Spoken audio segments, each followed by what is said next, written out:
आप समझिए कि इजराइल मिडिल ईस्ट को चुनौती दे रहा है, ज्योग्राफिकली चेंज करने की तैयारी कर रहा है और जो ग्रेटर इजराइल का सपना है वो अकेले पूरा नहीं होने वाला है। अमेरिका की बैकिंग है उसके लिए और इसके लिए बाकायदा प्लान ऑफ एक्शन तैयार करके अमेरिका के जो बेसेस हैं, जो एम्यूनेशंस है, जो एयरक्राफ्ट्स है, या ये कहे कि जो पूरा कैरियर स्ट्राइक ग्रुप है उसका इस्तेमाल करने की तैयारी। रिपोर्ट आपके सामने रखते हैं पहले।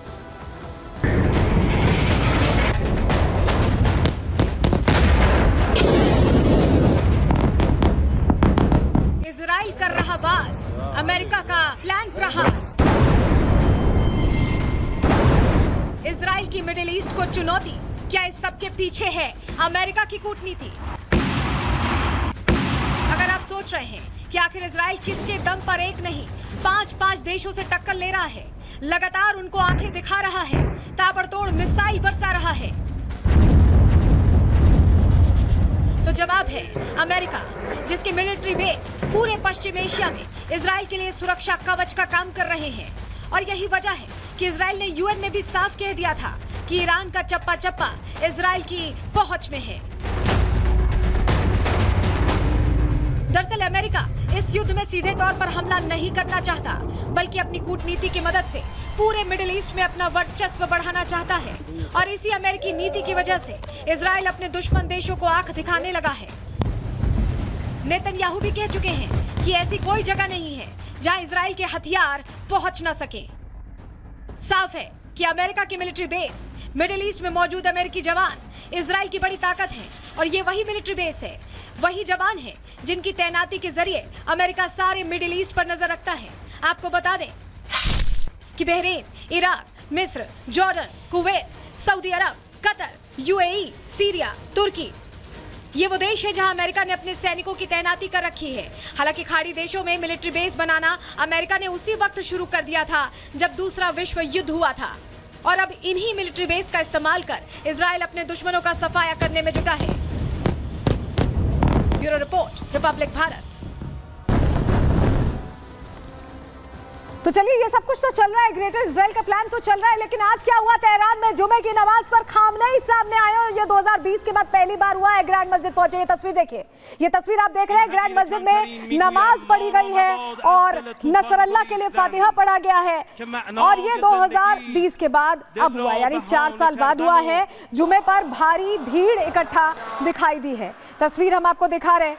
और चलिए अब आपको बताते हैं कि क्या अपील की है खामनेई ने। कुछ बड़ी बातें यहाँ से की है। नसरल्लाह की मौत के बाद सुप्रीम लीडर खामनेई सामने आए, ग्रैंड मस्जिद पहुंचे और तेहरान में जनता के बीच आयतुल्लाह खामनेई दिखाई दिए। ये बहुत लंबे वक्त बाद हुआ क्योंकि बीच में बंकर में चले गए थे जब नसरल्लाह की मौत हुई थी। खामनेई ने दुनिया के मुसलमानों से एकजुट होने को कहा, एक साथ आने को कहा है कि कुरान के बताए रास्ते पर चलें। इसकी अपील उनकी तरफ से की गई। दुनिया के मुसलमान एकजुट होंगे तो अल्लाह की ताकत जुड़ेगी। खामनेई ये कह रहे हैं मुसलमानों में दरार डाली जा रही है, दरार डालने की कोशिश की जा रही है और मिडिल ईस्ट में हमारा एक ही दुश्मन है। इजराइल को हाईलाइट किया गया है, यहाँ पे एक ही दुश्मन है, सारे दोस्त हैं, सारे भाई हैं, सिर्फ एक ही दुश्मन है। और ऐसे में इजराइल को यहाँ सीधे सीधे हाईलाइट कर दिया गया है। हर देश को अपनी हिफाजत करने का हक है, यानी अपना जो अटैक हुआ है उसको वेरीफाई कर रहे हैं, उसको ये सही बता रहे हैं। इजराइल पर 7 अक्टूबर का हमला जायज था, यानी हमास ने जो हमला किया था वो जायज था। इजराइल पर मिसाइल हमला भी जायज था, यानी जो ईरान ने हमला किया वो भी जायज था, जो हमास ने 7 अक्टूबर 2023 को किया वो भी जायज था। लेकिन अब आपको एक तस्वीर दिखाते हैं, आपको विश्वास नहीं होगा। आप जब तो वो तस्वीर देखेंगे तो आपको विश्वास नहीं होगा। ये देखिए, 1970 में ईरान ही है, आप देख पा रहे हैं। आपको लग रहा होगा यूरोप हो, आपको लग रहा होगा कि यूरोप है, लेकिन ये ईरान है। और अब 2023 का ईरान देखेंगे तो वहां बुर्का नशी महिलाएं आपको दिखा रही है। और इराक की तस्वीर भी देख लीजिए, इराक पहले कैसा हुआ करता था 1970 में, देखिए, और 2023 में अब कैसा हो रहा है। और चलिए, यही 2 देश नहीं है, इजिप्ट का भी हाल आपको दिखा देते हैं। चलिए तस्वीर बदलिए, इजिप्ट में देखिए 1950 की तस्वीर आपको दिखा रहे हैं और अब की इजिप्शियन वुमेन्स की तस्वीर देखिए, महिलाओं की तस्वीर देखिए, ये बिल्कुल बदल गया। अल्जीरिया की भी तस्वीर आपको दिखाते हैं। कट्टरपंथी सोच जहां जहां गई सब कुछ छिन गया, सब कुछ बदल गया। देखिए अल्जीरिया की 1970 की तस्वीर और 2023 की तस्वीर, फर्क नजर आ रहा होगा आपको साफ साफ, मुझे बताने की जरूरत नहीं है। सीरिया की भी तस्वीर आपको दिखा देते हैं, सीरिया की तस्वीर देखिए। इसीलिए तो यहाँ पर आवाज उठ रही है, इसीलिए तो ये कहा जा रहा है कि दमन किया जा रहा है, लोगों को अपने हिसाब से चलाया जा रहा है, बंधनों में रखा जा रहा है, आजादी नहीं है। ये देखिए अफगानिस्तान की तस्वीर तो खैर आपको अभी याद होगी, ये तस्वीर देख लीजिए, पहले की दिखा रहे हैं और अब की 1958 और तब से लेकर अब तो और एडवांसमेंट होना चाहिए था, लेकिन लग रहा है ये बैकलॉग में चल रहा है, इतिहास में जा रहा है, ऐसा लग रहा है।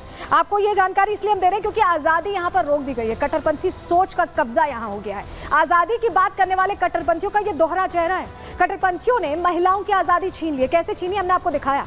ईरान और लेबनान की शक्ल कट्टरपंथियों ने बदल कर रख दी। और सिर्फ ईरान और लेबनान की नहीं बात है, सीरिया, अल्जीरिया, अफगानिस्तान, हर जगह वही हाल है। महिलाओं की आज़ादी पर पूरी तरह से लगाम लगा दी गई, उन्हें बंधनों में बांध दिया गया। कट्टरपंथियों ने महिलाओं पर हिजाब थोप दिया। कोई अपनी इच्छा से पहने, समझ में आता है, थोप दिया। ऐसे कानून बना दिए कि उन्हें पहनना ही पड़ेगा, नहीं तो सजा मिलेगी। आजाद ख्याल वाली महिलाओं पर जुल्म ढाए गए। वो तस्वीरें भी सामने आती रही हैं बीच बीच में।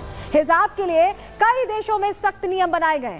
हिजाब ना पहनने पर सजा भी तय की गई है, यानी अगर आपकी इच्छा नहीं है तो भी आपको मजबूरन पहनना पड़ेगा, नहीं तो सजा दे दी जाएगी। इराक और अफगानिस्तान में तालिबानी सजा है। ईरान ने महिलाओं के लिए मॉरल पुलिस तैयार की हुई है। आप ये सोचिए, ये स्थिति है, और ये स्थिति आपको बताने के लिए काफी है कि कैसे कट्टरपंथी सोच जब हावी होती है तो पूरा प्रारूप बदल जाता है, पूरे देश का रुख बदल जाता है। और चलिए अब आपको जरा बताते हैं कि हिजाब के लिए क्या क्या नहीं हुआ है, क्या क्या नहीं हुआ है। हत्या हुई है, बहुत सारी चीजें हुई हैं। आपको बताएं, सितंबर 2022 में ईरान में आंदोलन इसके लिए शुरू हुआ था। लोगों ने आवाज उठाई थी। मॉरल पुलिस ने एक युवती की हत्या कर दी थी हिजाब ना पहनने पर। महसा अमीनी की हत्या के बाद आंदोलन शुरू हुआ। ईरान की महिलाओं ने हिजाब का विरोध किया और ईरान में हिजाब के खिलाफ उग्र प्रदर्शन हुए थे। ईरान की बात कर रहे हैं हम। तेहरान, बबोल, अमोल और फरदीस में आंदोलन शुरू हो गए थे। ईरान के 46 शहरों में हिजाब के खिलाफ आवाज उठी थी, और ये ज्यादा पुरानी बात नहीं है। प्रदर्शन के दौरान ईरान में 45 से ज्यादा लोगों की मौत हुई थी। आंदोलन की आग कई देशों तक पहुंच गई थी। फ्रांस में, स्वीडन में, सीरिया में, सब जगह प्रदर्शन हुए थे। आवाज तेज कर दी गई थी क्योंकि लोगों को यह था कि अब इसको लेकर एक्शन हो। लेकिन इसके बावजूद एक्शन कुछ नहीं हुआ। उसी कट्टरपंथी सोच में जकड़े रहे, उसी तरह से सब कुछ चलता रहा। और इसी को लेकर देखिए अब कहा जा रहा है कि एक सिविल वॉर ईरान में अंदर चल रही है और उसका सामना भी करना पड़ सकता है खामनेई को। और इसी का फायदा उठाकर इजराइल, ग्रेटर इजराइल की जो पूरी तस्वीर है, क्योंकि मोसाद के एजेंट्स तो है ही, सिविल वॉर होगी तो क्या होगा आप बखूबी समझ रहे हैं। और इसी के साथ आज के लिए प्रहार में इतना ही। कल फिर हाजिर होंगे डिटेल रिपोर्ट के साथ। तब तक के लिए दीजिए इजाजत। नमस्कार।